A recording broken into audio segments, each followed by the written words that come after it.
소리뉴스는 융자의 정석, 이진명이 이끄는 트리니티는 진솔하고 명확합니다. 28년을 한결같이 융자는 이진명에게 맡기세요. 각종 반찬, 도시락, 잔치 음식으로 30년을 지켜온 한국의 맛, 나눔 잔치집 404-543-9113 오늘 식탁이 파티가 됩니다. 알파레타에 위치한 이탈리안 퓨전 패밀리 레스토랑 루치스. 여러분의 눈높이에 맞춰 정조준하는 교통사고 전문 정준법률사무소. 한 곳에서 시작되는 안정된 미래, 선우앤선우 종합보험 후원으로 만들어지고 있습니다. 12월 11일 목요일 뉴스웨브25 소리뉴스입니다. 조지아주가 2026년 1월 1일 새해를 맞이하며 주택, 차량, 선거, 법원, 환경규정, 전문 면허, 세금 제도에 중대한 영향을 미치는 다수의 개정 법률을 일제히 시행합니다. 이번 변화는 소비자 보호 강화, 행정 절차 간소화, 정부 투명성 제고, 전문 서비스 접근성 확대, 재난 대비 재정 안정성 향상 등을 목표로 하고 있으며 전문가들은 대부분의 주민들이 일상에서 직접 체감할 변화라고 분석했습니다. 새해부터 주택 매매 시 난방 냉방 장비의 제조사 보증이 자동으로 새 소유주에게 이전됩니다. 보증은 장비 등록 여부와 관계없이 설치일 기준으로 효력이 인정됩니다. 이 법은 주택거래 과정에서 발생하던 보증권 분실 문제를 해소하고 매도 매수자 간 분쟁을 줄일 것으로 기대됩니다. 전문가들은 이번 조지아주의 2026년 법률 패키지가 소비자 권익 보호와 산업 경쟁력 강화, 그리고 공공행정의 효율성 제고에 크게 기여할 것이라고 평가했습니다. 주민들은 새해부터 주택거래, 차량 등록, 의료 서비스, 세금 혜택 등 실생활에서 다양한 변화를 직접 체감하게 될 전망입니다. 2026년에 바뀌는 개정 법률은 뉴스웨이브25 홈페이지에서 확인할 수 있습니다. 애틀란타 연합장로교회 시니어 행복대학 산하 글려올 문예창작반이 주관한 제5회 신인문학상 및 제1회 글려올 문학상 시상식이 지난 9일 교회 커뮤니티홀에서 열렸습니다. 행사에는 행복대학 학생, 문인, 지역교계 관계자들이 참석해 한 해 동안의 문학활동을 돌아보고 수상자들을 축하하는 시간을 가졌습니다. 손정훈 담임 목사가 축사를 통해 삶에서 체험한 순간들을 진솔하게 기록할 때 참된 글이 탄생한다며 봉사의 현장에서 우러난 삶의 진실을 담아 독자에게 감동을 주는 글을 써달라고 당부했습니다. 이어 오카리나 USA가 걸어서 세계 속으로 100만 송이 장미 등을 연주해 참석자들의 큰 박수를 받았습니다.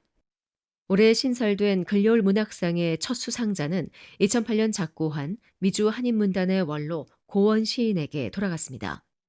고원 시인은 동국대 영문학과를 졸업한 뒤 1964년 도미해 로스앤젤레스에서 문예 창작을 강의하며 활발한 작품 활동을 펼쳤습니다. 해외 한국문학상, 미주 문학상을 수상하며 미주 한인 문학의 기틀을 닦은 인물로 평가됩니다. 한편 심사를 맡은 이승하 중앙대 문예창작학과 교수는 미주에서 한국 문학이 뿌리 내리도록 앞장섰던 고원 시인의 공로를 기리며 탄생 100주년을 맞은 올해 초대 문학상을 수여한다고 선정 이유를 밝혔습니다. 올해 신인문학상에는 시 부문 최우수상의 김영주, 하늘과 땅의 교향곡, 수필 부문 우수상 신규호, 사랑의 불꽃 등의 작품이 선정됐습니다. 제2회 글려올 문학상과 제6회 신인문학상 공모는 2026년 9월 1일에서 10월 말이며 발표는 11월 9일, 시상식은 12월 둘째 주 화요일에 열립니다. 공모는 문학상과 신인문학상 분야로 진행됩니다. 한편 이번 글려올 문학상 시상식은 선우앤선우 보험에서 후원했습니다. 미션 아가페는 9일 귀네카운티 셰리프국에 겨울 점퍼를 기부하며 추운 계절을 보내는 지역 이웃들에게 따뜻한 사랑을 전했습니다. 이번 기부는 두 기관이 협력해 펼치고 있는 사랑의 점퍼 나눔 캠페인의 일환으로 진행됐습니다.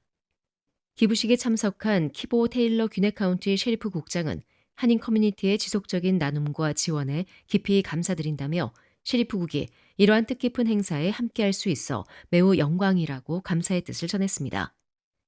제임스 송 미션 아가페 회장은 앞으로도 귀네 셰리프국과의 협력을 이어가며 지역사회를 돕는 나눔 활동에 최선을 다하겠다고 밝혔습니다.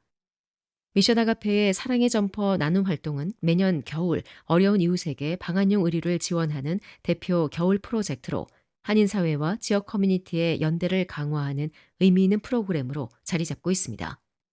나눔 활동에 동참하고자 하는 개인 또는 단체는 뉴스웨이브25 홈페이지를 참조하시기 바랍니다. 애틀란타 중앙교회는 지난 7일 한병철 담임 목사의 은퇴 예식을 엄숙하고 따뜻한 분위기 속에서 거행했습니다. 2009년 부임 이후 16년간 지역 교회와 성도들을 위해 헌신해온 한 목사는 총 34년의 목회 여정을 은혜 가운데 마무리했습니다. 예식은 감사와 축복 속에 진행됐으며 한 목사가 남긴 신앙적 발자취를 함께 돌아보는 시간이 됐습니다. 예식은 사역 회고 영상, 축사, 장미꽃 전달, 고별사, 축도 순으로 진행됐습니다. 축사는 아이샤 브룩스 존슨 목사와 디케 카운티 레리 존슨 커미셔너가 맡아 한 목사의 섬김과 리더십을 높이 평가했습니다. 또한 각 부서 대표들은 장미꽃을 전달하며 지난 16년간 교회를 위해 수고한 담임 목사에게 감사의 마음을 전했습니다. 송사에서 박진호 집사는 한 목사의 설교가 개인의 신앙과 삶을 회복시키는 큰 힘이 되었다고 고백했습니다. 그는 깜깜한 어둠 속에서 홀로 서 있는 것 같았던 어려운 시절 목사님께서 들려주신 괜찮아, 걱정 마라는 설교를 통해 하나님의 은혜를 깊이 경험하며 다시 일어설 수 있었다고 말했습니다. 한편 고별사에서 한병철 목사는 모든 순간이 하나님의 은혜였다며 중앙교회와 함께한 시간은 제 인생의 큰 축복, 모든 영광을 하나님께 올려드립니다라며 성도들과 동역자들에게 깊은 감사와 고백으로 은퇴의 시간에 모인 성도들의 마음을 깊이 울렸습니다. 이후 이창우 집사의 특송이 이어져 은퇴 예식에 감동을 더했으며 케빈박 목사의 축도로 모든 순서를 마쳤습니다. 성도들은 한병철 목사의 새로운 여정 위에 하나님의 평강이 함께하길 기도하며 따뜻한 박수로 감사의 마음을 전했습니다. 한 목사는 신학교를 졸업한 1992년 첫 목회 현장에 선 이후 시카고 맥코믹 세미너리에서 석사 과정을 마치고 고든 코넬 신학교에서 목회학 박사 과정을 이수했습니다. 인디애나 제1장로교회를 섬긴 뒤 2009년 애틀란타 중앙교회에 부임해 지금까지 사역해 왔습니다. 미국의 중앙은행의 연방준비제도가 10일 고용 둔화 등을 고려해 기준금리를 0.25%포인트 인하했습니다. 연준은 이날 연방공개시장위원회 정례회의 뒤 기준금리를 기존 3.75에서 4.0%에서 3.50에서 3.75%로 내리기로 결정했다고 밝혔습니다.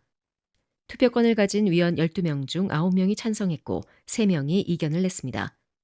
올해 세 번째이자 3연속 금리 인하입니다. 앞서 연준은 지난 9월과 10월에도 0.25%포인트씩 인하했습니다. 연준의 이번 결정으로 한국과 미국 간 금리 차는 상단 기준 1.25%포인트로 좁혀졌습니다. 올해 마지막 FOMC였던 이번 회의에서 연준은 내년 말 기준금리 예상치의 중간값을 3.4%로 제시했습니다. 이는 지난 9월 전망과 동일합니다.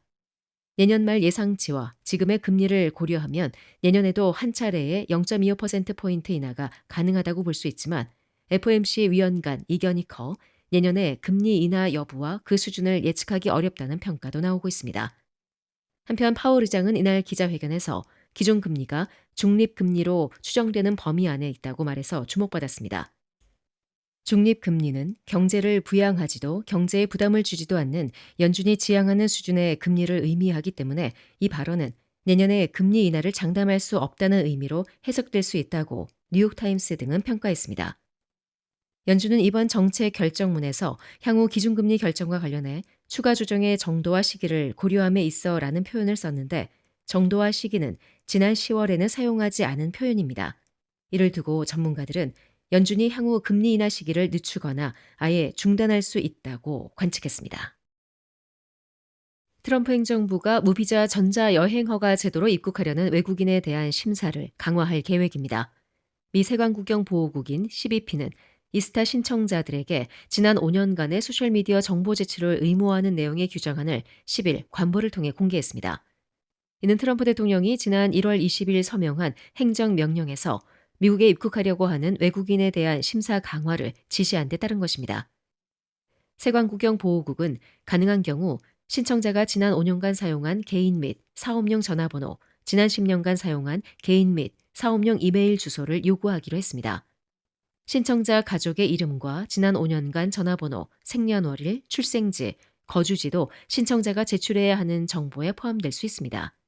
또 신청자의 지문, 유전자, 홍채 등 생체 정보도 요구할 수 있습니다.